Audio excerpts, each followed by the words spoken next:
Hello दोस्तों, मैं अभिषेक चंद्रा इस यूट्यूब चैनल पे आप सभी लोगों का स्वागत करता हूं।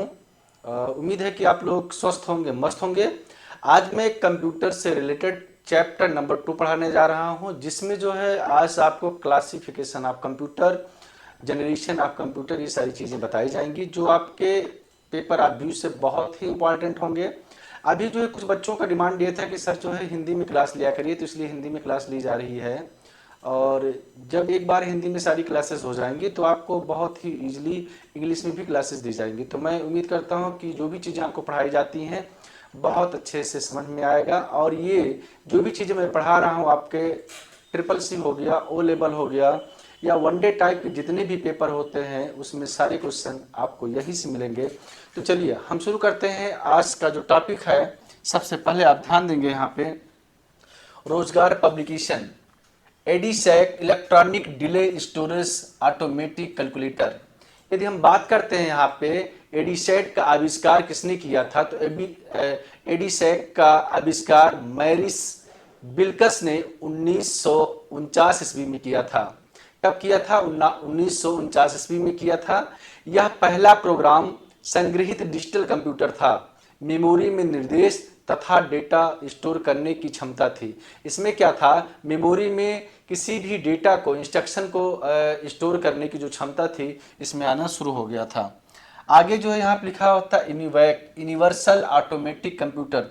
आप थोड़ा सा ध्यान देंगे, इसमें से कुछ जो है आपके बहुत ही इम्पॉर्टेंट जिस फुल फॉर्म है जो पूछा जाएगा कि यूनिवैक का जो फुल फॉर्म होता है क्या होता है, तो यूनिवर्सल ऑटोमेटिक कंप्यूटर होता है। क्या होता है? यूनिवर्सल ऑटोमेटिक कंप्यूटर होता है। यहाँ पे ध्यान देंगे थोड़ा सा कि यूनिवैक जो है वर्ष 1991 में जॉन मैचली और जॉन प्रोपर एकर्ट ने बनाया था। यह प्रथम व्यवसायिक कंप्यूटर था, जो बिजनेस के लिए सबसे पहला कंप्यूटर बनाया गया था। उस कंप्यूटर का क्या नाम था? यूनिवैक। और इसका जो आविष्कार हुआ था 1951 में। किसने किया था? जॉन मोचली और जॉन प्रोपर एकर्ट ने बनाया था। चलिए आगे हम क्वेश्चन पे आते हैं। या अगले IBM 650 कंप्यूटर, ये क्या होता है? कंप्यूटर का एक मॉडल होता है। अब IBM 650 जो आपका था क्या होता था? Magnetic drum data processing machine, एक डिजिटल कंप्यूटर है जिसे IBM कंपनी द्वारा 1953 ईस्वी में विकसित किया गया था। यह input output unit alphabetically and special character को 2 अंकीय डिसिमल में परिवर्तित करता था। चलिए आगे हम चलते हैं। आईसी का जो फुल फॉर्म होता है इंटीग्रेटेड सर्किट होता है। आपसे एक नंबर क्वेश्चन पूछा जा सकता है कि आईसी का फुल फॉर्म क्या होता है, तो आप बताएंगे इंटीग्रेटेड सर्किट। अब 1958 ईस्वी में जैक किल्बीयोम रॉबर्ट नाइस ने आविष्कार किया था। आईसी का जो आविष्कार किया था, जो उनका नाम था, और कब हुआ था, तो 1958 ईस्वी में जैक किल्बीयोम रॉबर्ट नाइस ने आविष्कार किया था। आईसी के आधार पर ज़्यादा क्षमता वाली मेमोरी और हाई स्पीड के कंप्यूटर की नींव पड़ी थी, जिसे आईसी चिप या माइक्रो चिप भी कहा जाता था। आईसी जो चिप होता था सिलिकॉन एवं जर्मेनियम सेमीकंडक्टर मटेरियल से बनी छोटी चिप होती है। जैसा कि आपको जो है फिगर में यहाँ पे दिखाया गया है, यही हमारा क्या होता है? आईसी होता है। चलिए हम आगे बढ़ते हैं। Processor programmable chip. Processor programmable chip क्या होता है? इंटेल कंपनी के माइक्रो प्रोसेसर के वास्तुकार टेड हॉफ ने छोटे प्रोसेसर यानी कि micro programmable computer chip Intel 4004 का आविष्कार 1971 में किया था। कब किया था? आप यहाँ पे ध्यान देंगे कि इनका जो आविष्कार हुआ था कब हुआ था, तो 4000 का आविष्कार कब हुआ? 4004 का जो आविष्कार हुआ था 1971 में हुआ था। आगे हम आते हैं। यहाँ पे सबसे पहले होता है जनरेशन ऑफ कंप्यूटर। थोड़ा सा आप ध्यान देंगे, जो आपके लिए बहुत ही इंपॉर्टेंट है कि जनरेशन ऑफ कंप्यूटर, जिसे हम आप हिंदी में कहते हैं कंप्यूटर की पीढ़ी, कि जो कंप्यूटर की पीढ़ी होती है वो क्या होती है, इसमें आप ध्यान देंगे। अच्छा, दूसरी चीज़, एक बात आप की कन्फ्यूजन आप लोगों को होता है, लेकिन आपको कंफ्यूज होने की कोई ज़रूरत नहीं है कि जनरेशन का जो यहाँ पे ईयर दिया होता है, कहीं पे कुछ अलग दिया होता है। तो ऑप्शन के हिसाब से आपको चूज़ करना है। तो यहाँ पे जो आपका हेडिंग है कंप्यूटर की पीढ़ी, जिसे आप इंग्लिश में कहते हैं जनरेशन ऑफ कंप्यूटर। तो कंप्यूटर की अभी तक जो है आपके मार्केट में 5 पीढ़ियाँ आ गई हैं। पहला होता फर्स्ट जनरेशन जो 1942 से 1955 तक है। दूसरा होता सेकंड जनरेशन 1956 से लेके 1964 तक। थर्ड जनरेशन होता है 1965 से लेके 1975 तक। फोर्थ जनरेशन जो आपका होता है 1976 से लेके 1990 तक। और फिफ्थ जनरेशन जो है 1990 से अब तक है। तो यहाँ पे देखिए, सबसे पहले स्क्रीन पे यहाँ पे लिखा भी होगा, जैसा कि आप देख भी रहे होंगे। तो यहाँ पे लिखा है प्रथम पीढ़ी मीन फर्स्ट जनरेशन जो कंप्यूटर है हमारा 1942 से लेकर 1955 तक। ये क्या होता है, निर्वात नली मीन्स वैक्यूम ट्यूब या बल्ब का प्रयोग किया जाता था। प्रथम पीढ़ी का जो कंप्यूटर था मीन्स प्रथम जनरेशन का जो कंप्यूटर था उसमें वैक्यूम ट्यूब का जो है हम लोग क्या करते थे, प्रयोग करते थे। अब यहाँ पे एक चीज़ मैंने आपको और बता दिया है, यहाँ पे जैसा कि आपको स्क्रीन पे दिख रहा होगा कि वैक्यूम ट्यूब की खोज जॉन एम्ब्रोस फ्लेमिंग ने 1904 ईस्वी में की थी। कब किया गया था? वैक्यूम ट्यूब की खोज 1904 ईस्वी में किया गया था। इसको जो खोजे थे उनका क्या नाम था? John Ambrose Fleming. दूसरा हमारा क्या होता है यहाँ पे, डेटा तथा सॉफ्टवेयर के भंडारण हेतु पंच कार्ड तथा पेपर टेप का प्रयोग किया जाता था। अब यहाँ पे डेटा को स्टोर करने के लिए क्या करते थे, डेटा को स्टोर करने के लिए सॉफ्टवेयर के साथ पंच कार्ड तथा पेपर टेप का प्रयोग किया जाता था। कंप्यूटर में स्टोरेज के लिए मैग्नेटिक ड्रम का यूज किया जाता था। किसका किया जाता था? मैग्नेटिक ड्रम का यूज किया जाता था। हम यहाँ पे आते हैं, यहाँ पे लिखा होता मशीन। आप देखिए इसमें सबसे ध्यान देने वाली बात है, आप थोड़ा सा ध्यान दीजिएगा। मशीन लेवल लैंग्वेज क्या होगा? मशीन लेवल लैंग्वेज तथा लो लेवल लैंग्वेज, मशीनी भाषाओं में प्रोग्रामिंग का प्रयोग होने लगा था। अच्छा, यदि हम बात करते हैं यहाँ पे कि जो मशीन लेवल लैंग्वेज हमारा होता है तथा लो लेवल लैंग्वेज होता है, तो लो लेवल लैंग्वेज या मशीन लेवल लैंग्वेज हमारा सी वगैरह जो होता है ये होते हैं। इसकी जो स्पीड होती थी 10 मिली सेकेंड, क्या होती थी? 10 मिली सेकेंड। इनकी कार्य करने की गति बहुत ही धीमी थी, अविश्वसनीय, बहुत अधिक जगह घेरने वाले व बहुत अधिक विद्युत ऊर्जा खपत करने वाली, बिना एयर कंडीशन के चलना असंभव था। यह नॉन पोर्टेबल व इसमें बैच ऑपरेटिंग सिस्टम का प्रयोग किया गया। इस पीढ़ी में निम्नलिखित कंप्यूटर का मुख्यतः पहले एनैक, फिर एडीवैक, फिर एडीसैक, फिर यूनिवैक, मतलब समथिंग, ये सारे कंप्यूटर जो है इसमें जो है क्या हुए, फर्स्ट जनरेशन कंप्यूटर में बन के आए। जो क्या होता था, इसके लिए इसको चलाना जो है सबसे ज़रूरी चीज़ क्या होता था? एसी होना बहुत ज़रूरी था, नहीं तो ये हीट होके कंप्यूटर हमारा क्या हो जाता था? बंद हो जाता था। अब चलिए हम आगे चलते हैं। यहाँ पे दूसरा जो हमारा होता है सेकंड जनरेशन, जिसे हम कहते हैं दूसरी पीढ़ी। तो दूसरी पीढ़ी जो हमारी आई 1956 से लेकर 1964 तक। अब दूसरी पीढ़ी मीन सेकंड जनरेशन में हम लोग क्या यूज करते थे? वैक्यूम ट्यूब की जगह सेमीकंडक्टर ट्रांजिस्टर का प्रयोग होने लगा। ट्रांजिस्टर का आविष्कार किसने किया था? तो जैसा कि यहाँ पे लिखा है, विलियम शाकले, जॉन वर्डिन तथा वाल्टर बैटन ने कब किया था? 1947। और कहाँ पे हुआ था? अमेरिका में। आपसे इसमें से क्वेश्चन पूछा जा सकता है कि जो ट्रांजिस्टर का आविष्कार हुआ था किसने किया था? तो विलियम शाकले, जॉन वर्डिन तथा वाल्टर बैटन ने। और कब किया था? 1947 में। और कहां पर हुआ था? अमेरिका में हुआ था। आपको याद होना चाहिए 1947 में देश भी आपका आजाद हुआ था। आगे आपका है, इसमें कार्य करने की असेंबली भाषा का प्रयोग होता था। कार्य करने के लिए किसका यूज होता था? असेंबली भाषा का प्रयोग होता था, जो कि मशीन भाषा की तुलना में आसान होती थी। असेंबली भाषा का आविष्कार कैथलीन बूथ के द्वारा किया गया था। असेंबली भाषा का जो आविष्कारक थे कौन थे? Kathleen booth. दूसरा होता था बैच ऑपरेटिंग सिस्टम और मल्टी प्रोग्रामिंग ऑपरेटिंग सिस्टम का प्रयोग किया जाता था। अब आपको ये जानना होगा मल्टी प्रोसेसिंग या ऑपरेटिंग सिस्टम क्या होता है? जिसमें 2 या 2 से अधिक यूजर एक ही बार में काम कर सकते हो, आपका मल्टी यूजर होता है। अब यहाँ पे देखिए लिखा गया है, जैसा कि आपको पता होगा, यह प्रथम पीढ़ी के कंप्यूटर की तुलना में अधिक भरोसेमंद, आकार में छोटे, लाइट की जो खपत होती थी कम होना शुरू हो गया, और फर्स्ट जनरेशन की तुलना में इसका वजन भी कम हो गया। इस पीढ़ी में निर्मित कंप्यूटर मुख्यतः एटलस, हॉनीवेल 4, CDC आदि ये सारे कंप्यूटर जो इसमें हुआ करते थे। आगे हम बात करते हैं थर्ड जनरेशन, जिसे आप कहते हैं तीसरी पीढ़ी। तो तीसरी पीढ़ी में क्या आ गया था, आईसी आ गया था। क्या आ गया था, आईसी। और आईसी का जो फुल फॉर्म होता है इंटीग्रेटेड सर्किट, मीन्स कह सकते हैं ट्रांजिस्टर के स्थान पर वहां पे क्या आ गया था, आईसी आ गया था। क्या आ गया था, आईसी। आईसी क्या होता है, आईसी चिप सेमीकंडक्टर पदार्थ सिलिकॉन या जर्मेनियम से निर्मित होते हैं। उच्च स्तरीय भाषाओं का प्रयोग किया गया था। उच्च स्तरीय भाषाओं में आप कह सकते हैं ऑब्जेक्ट ओरिएंटेड प्रोग्रामिंग लैंग्वेज, जावा हो गया, सी हो गया, ये सब चीजें। आईसी को यस यस आई, आपसे एक नंबर क्वेश्चन पूछा जा सकता है, यस यस आई का फुल फॉर्म क्या होता है। तो यस यस आई का जो फुल फॉर्म होता है small scale integration and LSI large scale integration भी कहा जाता है। यहाँ पे जो है आप देखते होंगे पहली व दूसरी पीढ़ी की तुलना में साइज व व्यय बहुत कम, स्पीड तेज, अधिक विश्वसनीय थे। रिमोट प्रोसेसिंग का प्रयोग किया गया। ऑपरेटिंग सिस्टम का प्रयोग किया जाने लगा जिसमें सिस्टम के सभी आंतरिक कार्य ऑटोमेटिक हो गए। एक ही व्यक्ति को चलाने में, अब इस कंप्यूटर को एक ही व्यक्ति जो है चलाने में सक्षम हुआ करता था। अब यहाँ पे होता है आपका रोजगार एप्लीकेशन, बिजनेस एप्लीकेशन जिसे आप कह सकते हैं, time sharing system, multi programming operating system. Storage device के लिए मैग्नेटिक डिस्क का प्रयोग किया गया। इन कंप्यूटर की स्पीड 10 नैनोसेकंड होती थी। कीबोर्ड, मॉनिटर, रैम, रोम का प्रयोग होने लगा। इस जनरेशन में मिनी कंप्यूटर ऑपरेटिंग सिस्टम का प्रयोग होने लगा।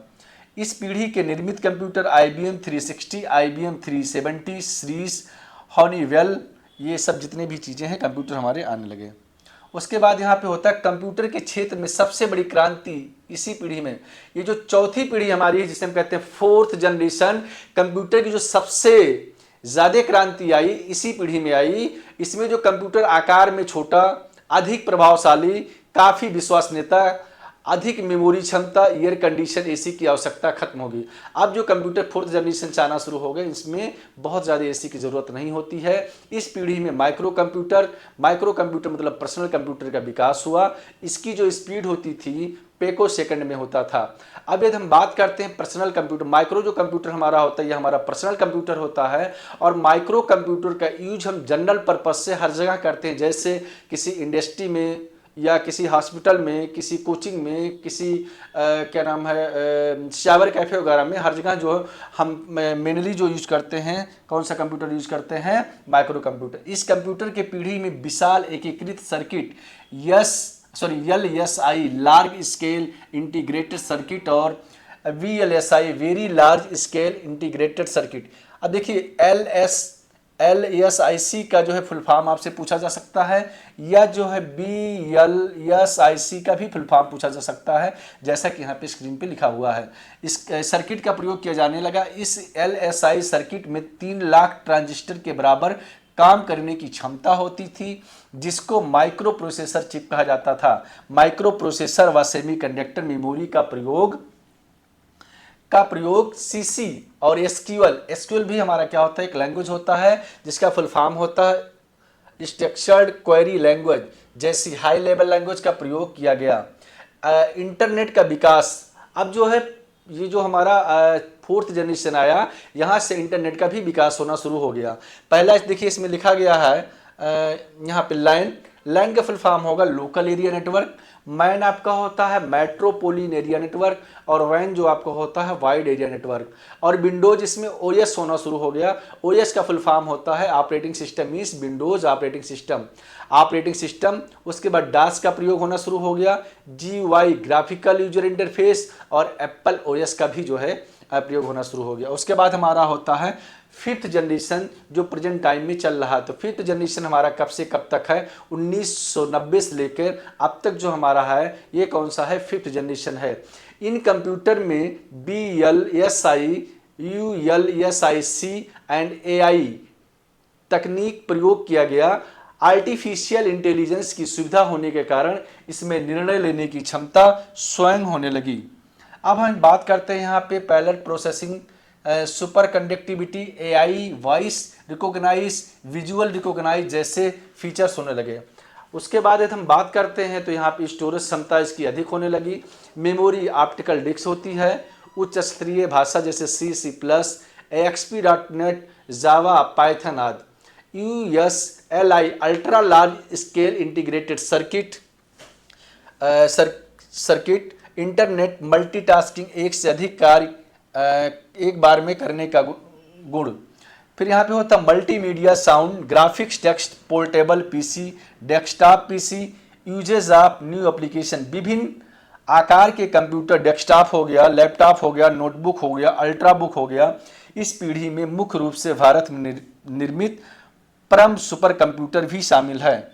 ये जो परम कंप्यूटर जो हमारा बना था, कहाँ पे बना था? भारत में बना था। अब देखिए, जैसा कि यहाँ पे चार्ट में दिखाया भी गया है, और थोड़ा सा चार्ट हमें लगता है साफ नहीं दिख रहा होगा, तो थोड़ा सा ध्यान दीजिएगा। यहाँ पे फर्स्ट जनरेशन 1942 से लेकर 1955 तक, इसमें क्या यूज होता था? Vacuum tube. ये क्या होता था? इलेक्ट्रॉनिक वॉल्व से मशीन लेवल लैंग्वेज। फिर आपका जो इसका साइज, ये सारी चीज़ें इसमें लिखा गया। उसके बाद second generation, third generation, fourth generation और फिफ्थ जनरेशन। ठीक है, आगे हम बात करते हैं। यहाँ पे लिखा होता है यहाँ पे एप्लीकेशन ऑफ बिजनेस या रोजगार publication. First generation computer, machine code language, electric wired board language. Second जो हमारा होता है generation of computer, assembly language, COBOL और फोर्टान। थर्ड जनरेशन कंप्यूटर जो हमारा होता है हाई लेवल लैंग्वेज, जिसमें BASIC, Pascal, FORTRAN, COBOL, ALGOL, PC act. फिर यहाँ होता है फोर्थ जनरेशन कंप्यूटर में पाइथन आ गया, सी आ गया, सी प्लस आ गया, बेसिक आ गया, सी शार्प आ गया, जावा हो गया, जावा स्क्रिप्ट हो गया, रस्ट हो गया, कॉटलिन हो गया, एसक्यूएल आदि। Fifth generation computer human language में जो है आप बात करते हैं AI, artificial intelligence, machine learning act. आगे हम बात करते हैं कंप्यूटर साफ जनरेशन, पीढ़ियों के कंप्यूटर। ये जो है कंप्यूटर साफ जनरेशन, पीढ़ियों के कंप्यूटर में फर्स्ट जनरेशन कंप्यूटर में क्या क्या है आप यहाँ पे देख सकते हैं। फर्स्ट जनरेशन कंप्यूटर में ENIAC, EDVAC, UNIVAC, SAC, IBM 700, IBM 65। Second generation computer में एटलस हो गया, IBM हो गया, 1620 हो गया। फिर यहाँ पे हम बात करते हैं IBM 7000, 7090, 7094, C1604, CDC 3600, हॉनीवे 400, PDP-8, IBM 1401, UNIVAC.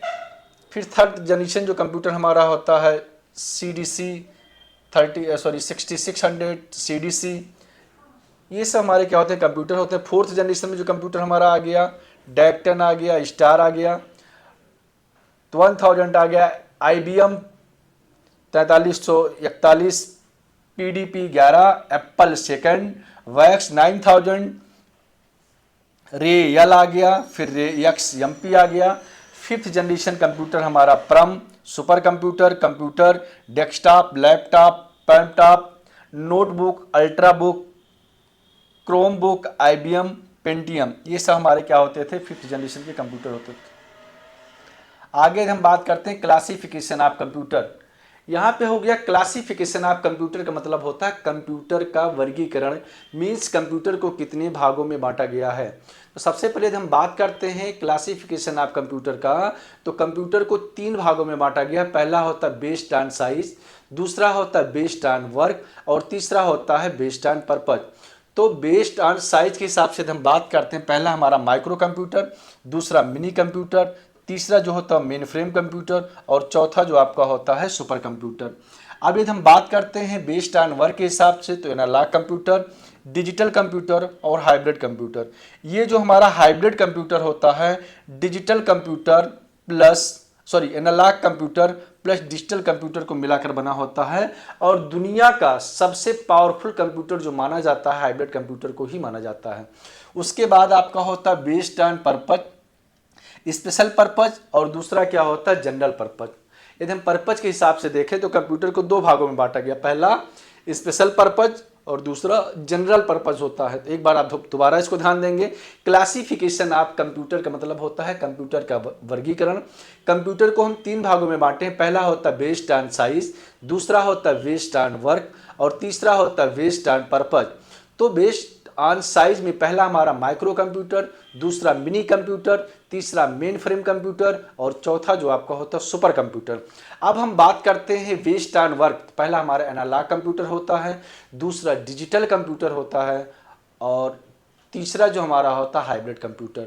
Hybrid computer क्या होता है, जो analog computer plus digital computer को मिलाकर बना होता है, वो हमारा क्या होता है हाइब्रिड कंप्यूटर होता है। अब बेस्ड ऑन पर्पज की बात करते हैं तो पहला हमारा स्पेशल पर्पज और दूसरा हमारा क्या होता है जनरल पर्पज होता है। आगे देखिए हम बात करते हैं माइक्रो कंप्यूटर। माइक्रो कंप्यूटर जैसा कि मैंने आपको बताया था, जो माइक्रो कंप्यूटर का मतलब इतने छोटे होते हैं, इन्हें एक डेस्कटॉप पे एक ब्रीफ केस में रखा जा सकता है। इसमें माइक्रो प्रोसेसर का प्रयोग किया जाता है। इसका प्रयोग व्यापार, शिक्षा, स्वास्थ्य आदि क्षेत्रों में किया जाता है। इन कंप्यूटर को पीसी मीन्स पर्सनल कंप्यूटर भी कहते हैं। सर्वप्रथम आईबीएम कंपनी के द्वारा विकसित किया गया था। दुनिया का पहला माइक्रो कंप्यूटर मिक्रॉल है, जिसे वर्ष 1972 में R2E के द्वारा विकसित किया गया था। तो आपसे क्वेश्चन पूछा जा सकता है इसमें, जो बहुत ही इंपॉर्टेंट है, आप लोग ध्यान देंगे कि सबसे पहले दुनिया का पहला माइक्रो कंप्यूटर कौन सा था, तो मिक्रॉल था, जिसे वर्ष 1972 में R2E के द्वारा विकसित किया गया था। आगे हम आते हैं यहाँ पे माइक्रो कंप्यूटर के प्रकार। माइक्रो कंप्यूटर के प्रकार में आते हैं तो पहला हमारा डेस्कटॉप कंप्यूटर होता है। क्या होता है पहला डेस्कटॉप कंप्यूटर। डेस्कटॉप क्या होता है, इन्हें पर्सनल कंप्यूटर कहा जाता है तथा यह कंप्यूटर का सबसे ज़्यादा उपयोग होने वाला रूप होता है, जैसा कि आपके स्क्रीन में दिखाया गया है, जहाँ पर माउस, कीबोर्ड, सीपीयू और सारी चीज़ें लगी हैं। उसके बाद होता है लैपटॉप। लैपटॉप को नोटबुक भी कहा जाता है। लैपटॉप का आविष्कार एडम ओसबोर्न ने वर्ष 1981 में किया था। उसका नाम ओसबोर्न रखा गया। सबसे पहले लैपटॉप की बात करते हैं तो लैपटॉप जो हमारा होता है एक नोटबुक भी होता है। लैपटॉप का आविष्कार ओसबोर्न ने वर्ष 1981 में किया था। उसका नाम ओसबोर्न रखा गया। चलिए अगला जो हमारा है ये तीसरा पाल्म टॉप। यह लैपटॉप की तरह पोर्टेबल पर्सनल कंप्यूटर है। क्या है, लैपटॉप की तरह पर्सनल कंप्यूटर होता है, जिसे आप कह सकते हैं पीडीए पर्सनल डिजिटल असिस्टेंट। यह भी एक प्रकार का पोर्टेबल कंप्यूटर है। उसके बाद आपको चौथा होता है टैबलेट। टैबलेट लैपटॉप की तरह समान है, पर टैबलेट पे ज़्यादा सुविधाजनक, टैबलेट जो होता है ज़्यादा सुविधाजनक होता है, जिसको बहुत आसानी से कहीं पे कैरी हम कर सकते हैं। ये कंप्यूटर मिडिल साइज के कंप्यूटर होते हैं। ये माइक्रो कंप्यूटर की तुलना में अधिक कार्य क्षमता वाले अधिक महंगे होते हैं। एक से अधिक लोग काम कर सकते हैं, क्योंकि इसमें एक से अधिक सीपीयू होते हैं। क्या होते हैं, एक से अधिक सीपीयू होते हैं। इसका प्रयोग बड़े बड़े डेटा को संग्रहित करने में किया जाता है। उदाहरण जैसे आपका टिकट हो गया, टिकट का रिजर्वेशन कराने के लिए, बड़े ऑफिस, कंपनी आदि में। वर्ष 1965 में पहला मिनी कंप्यूटर PDP-8 विकसित किया गया। कौन सा, PDP-8 विकसित किया गया, जिसे हम कहते हैं प्राइम कंप्यूटर। आगे देखिए हम यहाँ पे आते हैं, यहाँ पे लिखा होता है मेन फ्रेम कंप्यूटर।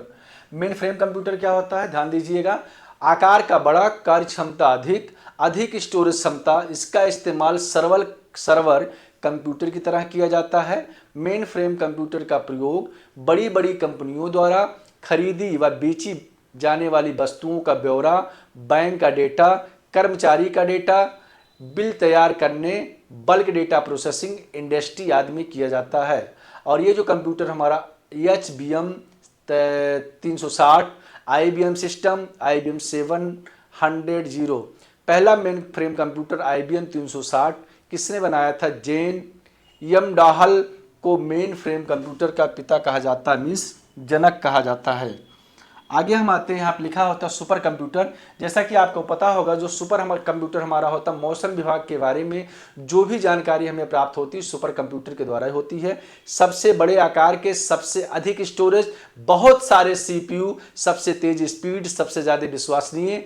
यह कुछ ही सेकंड में हजारों मनुष्यों के बराबर कार्य करने की क्षमता रखता है। सुपर कंप्यूटर का प्रयोग वैज्ञानिक और शोध प्रयोगशालाओं में मौसम की भविष्यवाणी, आंतरिक यात्राओं के लिए अंतरिक्ष यात्रियों को भेजना, हाई लेवल एनिमेशन एवं क्रिटिकल कैलकुलेशन आदि में होता है। सुपर कंप्यूटर की गति फ्लोटिंग पॉइंट ऑपरेशन पर सेकंड में मापा जाता है। आपसे क्वेश्चन पूछा जा सकता है कि सुपर कंप्यूटर का जो माप होता है किस में लिया जाता है, तो आप कहेंगे फ्लोटिंग पॉइंट ऑपरेशन पर सेकंड में मापा जाता है। अगला जो क्वेश्चन होता है, सुपर कंप्यूटर का आविष्कार कौन किया था? सेमुर क्रे ने किया था। पहला सुपर कंप्यूटर CDC 600 सी रे 1 था। उसके बाद क्या था आपका CDC 6600 वर्ष 1964 में। टेवायर विंडोज 1964 में CDC कंट्रोल डेटा ऑपरेशन द्वारा निर्मित मेन फ्रेम कंप्यूटर सिस्टम की 6000 श्रृंखला VS का प्रमुख था। आमतौर पर पहला सफल सुपर कंप्यूटर माना जाता है। ये जो हमारा होता है आमतौर पर पहला सफल सुपर कंप्यूटर माना जाता है। CDC 6600 वर्ष 1964 में CDC कंट्रोल डेटा कॉर्पोरेशन द्वारा निर्मित मेन फ्रेम कंप्यूटर सिस्टम की 6000 श्रृंखला का प्रमुख था। आमतौर पर पहला सफल कंप्यूटर माना जाता है क्रे1, जिसे क्रे रिसर्च द्वारा डिजाइन निर्मित किया गया। इसे सर्वप्रथम लॉस एलमॉस नेशनल लाइब्रेरी में सन 1976 में सबसे पहले स्थापित किया गया था। इसकी जो स्पीड थी ये जो स्पीड थी इसकी ये थी। आगे आज के लिए इतना बहुत है और मैं उम्मीद करता हूं कि आपको सारी चीज़ें समझ में आ गई होंगी। आगे कल की क्लास जो होगी उसमें जो पढ़ाया जाएगा इससे आगे की चीज़ें, और मैं चाहता हूं कि आप सभी लोग जुड़ें और इसको ज़्यादा से ज़्यादा लोगों को शेयर करें। और ये कंप्यूटर की जो क्लासेस हैं रेगुलर आपकी इसी टाइम पे चलती रहेंगी। आप सभी लोगों को जुड़ने के लिए बहुत बहुत धन्यवाद। जय हिंद, जय भारत।